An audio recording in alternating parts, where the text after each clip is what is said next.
Hi everyone, welcome back to our intermittent fasting series. This is episode 2. We just want to do a quick recap of what was said the last time we met. So, the last time we spoke of our why. Why are we doing intermittent fasting? Intermittent fasting puts the body in a healing state. What we want to do is help the body to do what it's supposed to do naturally, which is heal itself. Okay, so this is why intermittent fasting.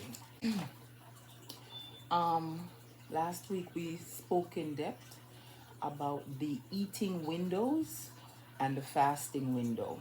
So I myself personally, I eat from 12 p.m. to 6 p.m. in the evenings. Um, I'm fasting from 6 p.m. in the evening all the way up until 12 midday, right? So 12 midday, I break my fast. We spoke in details about that last week and what we're doing, what we're going to be consuming during the hours of fasting is plenty of water, unlimited amounts of water, and tea of your choice. We also suggested the Zevon Naturals Detox Tea that will get us along the way with our detoxing, with the different ingredients that's in that tea. It will support our intermittent fasting as we go along. You don't have to use the Zevon Naturals tea. You can use any tea as long as you're not putting any kind of sugar in. No honey, no agave, no sweetener. Okay, because the body's supposed to be fasting. You're not giving the body any kind of energy. What you're hoping the body will do into the hours of fasting is create its own energy. What the body does during the hours of fasting is to create its own energy, which are called ketones. Ketones are a powerhouse that the body uses to power the brain if there's no food in our system. Where does the body get this material to make ketones? Where does it get the energy to make ketone? It breaks itself down through a process called autophagy. Autophagy is a Latin word that means breaking yourself down. That is what autophagy is. Auto is means body in Latin, and phagi means to break down. So what the body does when you don't have any food in your stomach because you're fasting, the body goes and you see that gobble gobble under your neck and the shaker shaker on your arm. The body breaks that fat down for energy to power the brain. When it breaks that energy down, you get rid of that momentum fat, which is that fat that's in your gut and in your belly, those big belly people. It breaks that down. So you're forcing the body to use stored fat, autophagy. With that, you are able, the side effect is going to be weight loss. All right, so that was a recap of last week. This week, that was a recap of the last time we meet, not last week because we did not meet last week. This week, the second episode, we're looking at three main areas: how sleep benefit the intermittent fasting process, number one; number two, the body's inner clock, circadian rhythms; and number three, the important stages of sleep. We're going to be looking at the two main ones: REM and deep sleep. REM is rapid eye movement, which is, I think it's like stage 3 and 4 in our sleep processes. And that's what we're going to be looking at in details. So, here we go. First, I want to look at and give you a little background on what's circadian rhythms. Circadian rhythms are the natural internal processes that regulate our sleep wake cycle and repeat roughly every 24 hours. These rhythms are controlled by our brain and respond to light and darkness in our environment. So it's very, very important. We are a part of nature, and the body works along with Mother Nature.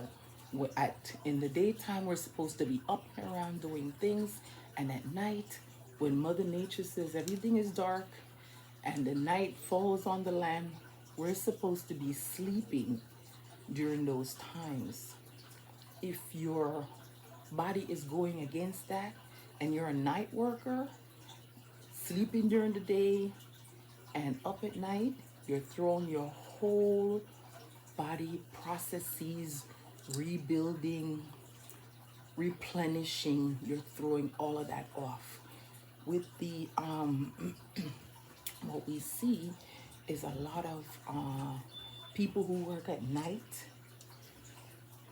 Usually over the years you see their blood pressure trickling up one notch at a time until they normally have out of control blood pressures, because the body's not meant to be working and being up and eating at night. The body is meant to be resting with the rest of nature, because believe it or not, we are very much a part of nature. For example, during the day, sunlight signals your body to stay awake and active. At night, darkness triggers a release of melatonin. Melatonin is a hormone released in the brain that slows and relaxes the body, because that's what you're supposed to be doing at night. It releases melatonin, a hormone that makes you sleepy. Circadian rhythm also influence body functions like digestion, hormone production. So our hormone production is done during sleep time. Body temperature, helping your body to run smoothly. If we follow the natural rhythms, our body will run like a well-oiled machine.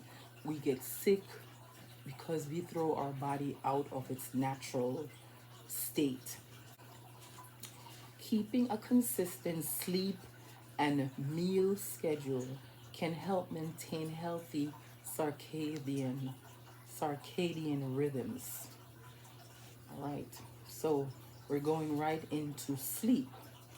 REM, which is REM sleep, is rapid eye movement, and deep sleep are crucial components of the sleep cycle, each playing a distinct role in maintaining healthy and regulating circadian rhythms. Understanding their functions and how they intersect with intermittent fasting can provide insights into optimizing sleep quality and overall well-being. REM and deep sleep in circadian rhythm. Deep sleep is considered stage 3 and 4 of our sleep cycle. This phase, also known as slow wave sleep, is characterized by the body's physical restoration. It typically occurs in the first half of the night and is essential for tissue repair, muscle repair, immune function, and immune function. Deep sleep contributes to the regulation of the body's internal clock by promoting restorative processes that aligns with circadian rhythm. So that's deep sleep. So you go into deep sleep, and then the second part of your sleep is REM sleep, predominantly occur in the latter half of the night. REM sleep is associated with valid dreaming. Ooh, so this is when you dream. Cognitive functions such as memory consolidation. So this is when the brain gets cleaned and scrubbed, and you know, long-term memory gets committed to long-term memory, short-term memory. It's, this is when the brain really clean itself at this time. REM sleep is associated with vivid dreams and cognitive functions such as memory consolidation, emotion and emotional processing. Intermittent fasting and its impact on sleep and circadian rhythms. Intermittent fasting involves alternating periods of eating and fasting, which can influence circadian rhythm and sleep patterns. Alignment with circadian rhythm. Time restricted feeding, a form of IF, aligns food intake with body's natural circadian rhythm, typically consuming meals during daytime hours. This synchronization can enhance sleep quality by reinforcing the body's internal clock.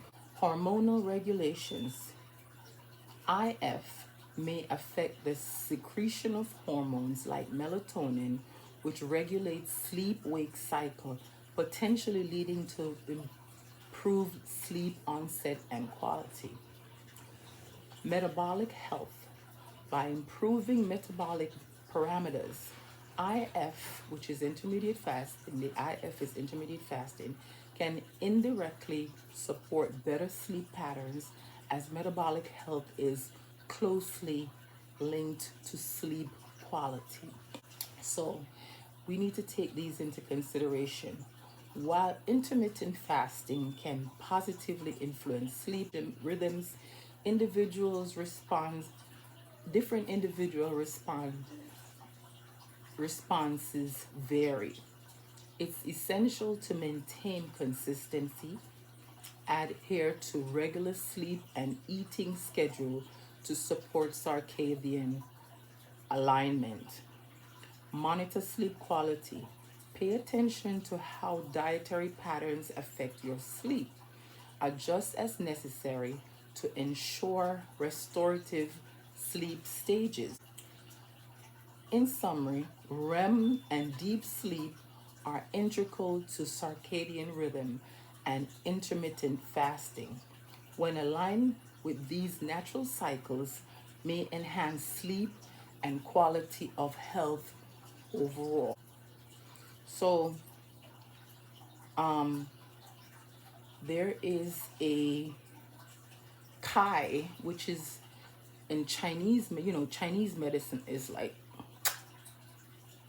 because Chinese medicine stays close to how our natural body function and processing. If you notice, Chinese medicine does acupunctures and massages, so they're into allowing the body to heal itself.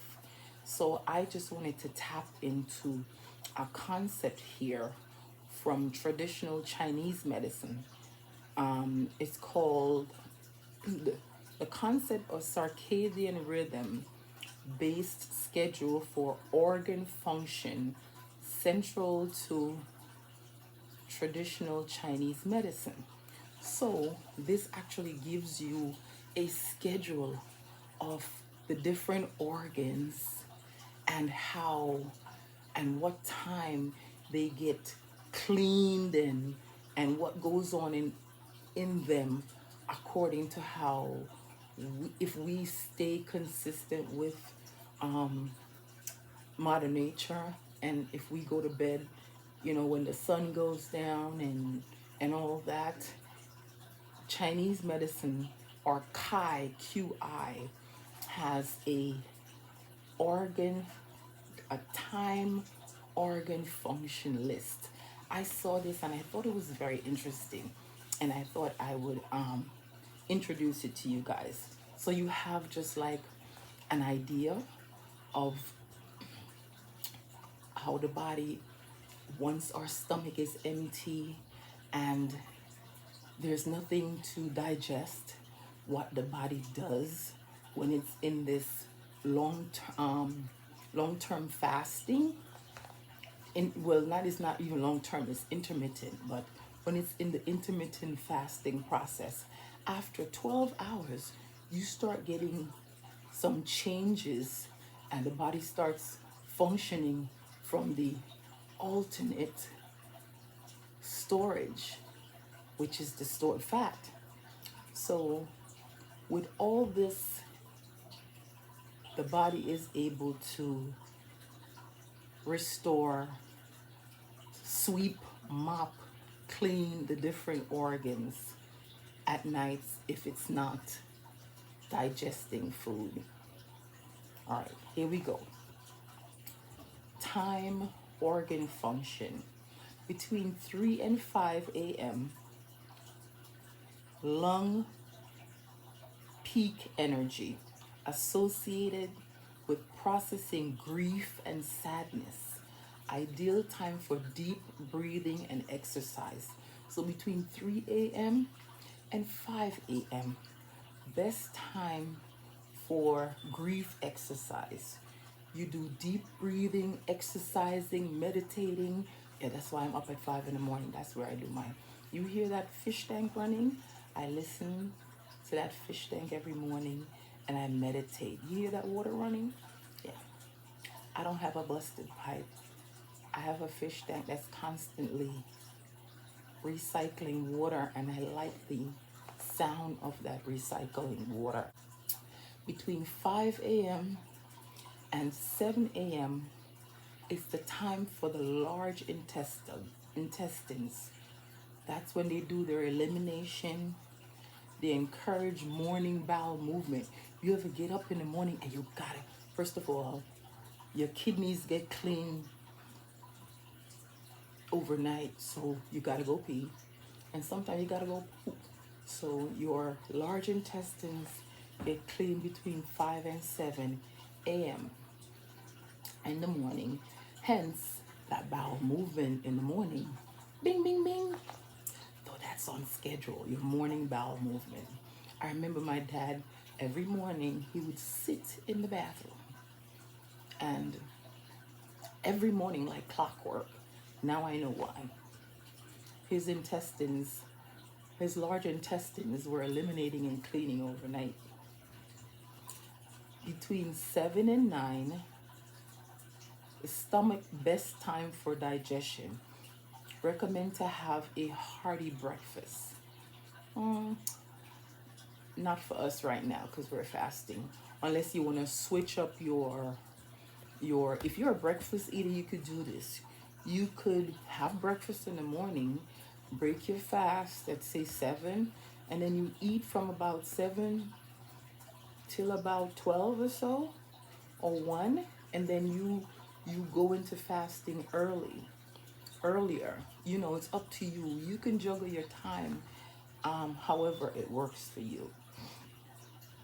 So from 9 a.m. to 11 a.m., it's spleen support. The spleen absorbs nutrients, ideal time for mental task and work. That works for me, because this is why at that time of the morning I am most productive. When I'm at work, that's when I do most of my work, because nutrient absorption is happening, an ideal time for mental task and work. 11 a.m. to 1 p.m. Heart promotes blood circulation, stable for social interaction and light meals. 1 to 3 p.m. Small intestines efficiency with nutrient absorption, good time for critical thinking and decision making between 1 and 3 p.m. That's when they usually have work meetings, that time between 1 and 3, or lunch and learn, perfect time. Critical thinking and decision making between 1 and 3. Between 3 and 5, bladder bladder elimination and waste. Advisable to stay hydrated. So you're supposed to be drinking a lot of water at this time, because that's when your bladder and waste gets eliminated. 5 to 7 p.m. Kidney vital energy replenishment. Beneficial time for gentle exercise. Okay, so between 5 and 7, best time to exercise. 7 to 9, pericardium and enhanced circulation, ideal for relaxation and winding down time. So winding down time is 7 to 9. 9 to 11 p.m. Triple burner, balance metabolism, recommended to prepare for sleep. 11 p.m. to 1 a.m. Gallbladder processes. Fat, important to be asleep for effective fat metabolism. Okay, so make sure you're in bed between 11 and 1 a.m. That's when fat gets metabolized. Yeah, the stored stuff. Okay, so I thought that was interesting. I would share it. While TCM provides this traditional framework, it's important to note that modern scientific research on circadian rhythm focus on synchronization and physiological processes with the 24-hour night-day cycle. Organs like the liver and kidney do exhibit circadian patterns in functions, but these are not strictly confined to 2-hour interval as described. Understanding and aligning daily activities with these natural rhythms, such as eating during daytime hours, engaging in physical activity and activity during the day, and ensuring the restful sleep at night can support overall health and well-being. Okay, so we want to make sure that we are functioning with nature. When nature says the sun, we're up with the sun and down with the moon, that is the best state for our bodies. I mean, yes, I understand that some people do work night, but night work should not be for your entire life, okay? Because that's not how nature intended for the body to function on a long-term basis. When you're doing that kind of night work, you need to make sure that you have a end in view, like, I'm gonna do this for 10 years and then I'm gonna get out of here, because it's gonna affect the body eventually, because it's not natural. It's not in tune with how nature intended. If you notice, the chickens go roost when the sun goes down. The, unless you're like a raccoon that's like up at night, the human body is meant to work with the circadian rhythm of the sun and the moon. And that clock is in our brain. That circadian rhythm clock is in our brain that turns on and off the different body processes and when we're supposed to be doing what. So we want to adhere to this for optimal health. And if you're planning to live, well, the oldest family member, which I think was the aunt to my grandmother's mother,